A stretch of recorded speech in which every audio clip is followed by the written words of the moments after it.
Dear friends, triple I beauty സ്പോട്ടിൻ്റെ മറ്റൊരു എപ്പിസോഡിലേക്ക് ഏവർക്കും സ്വാഗതം. ഞാൻ ഇന്നലെ പറഞ്ഞ പോലെ ഇന്ന് നമ്മൾ കാണിക്കാൻ പോകുന്നത് ഏറ്റവും നല്ല വളകളുടെ ഒരു കളക്ഷൻ തന്നെയാണ്.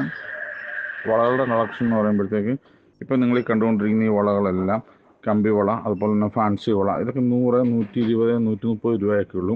ഇതൊരു സെറ്റായിട്ടാണ് വരുന്നത്. ഈ ഫാൻസി വളകൾക്കും അതുപോലെ തന്നെ ഈ കമ്പി വളകൾ ഡസൺ 40 രൂപ, 35 രൂപ, 60 രൂപ വിലയിലേക്കുള്ള എല്ലാവർക്കും ഉപയോഗിക്കാവുന്ന ഈ രണ്ട് വളകളുടെ സെറ്റിന് 30 രൂപ, 20 രൂപ പ്രകാരമുള്ള വളകളാണ്. ഇത്രയും നല്ലൊരു കളക്ഷൻസ് എനിക്ക് തോന്നുന്നു ഈ അടുത്ത വാർഡിൽ നമ്മുടെ കടയിൽ മാത്രമേ ഉള്ളൂ. ഈ കാണുന്ന കുപ്പി വളകളും എല്ലാം വളരെ വിലക്കുറവാണ്. ഒരു ഡസന് 30 രൂപ വില, 25 രൂപ വിലയിലാണ്. ഇപ്പം നമുക്ക് ഏറ്റവും സന്തോഷത്തോടെ പറയാൻ പറ്റുന്ന ഇത്രയും പാക്കറ്റാണ്. എല്ലാവർക്കും ഈ പുതിയ വളകൾ കണ്ട് ഒത്തിരി സന്തോഷമായെന്ന് വിശ്വസിക്കുന്നു. Okay, by.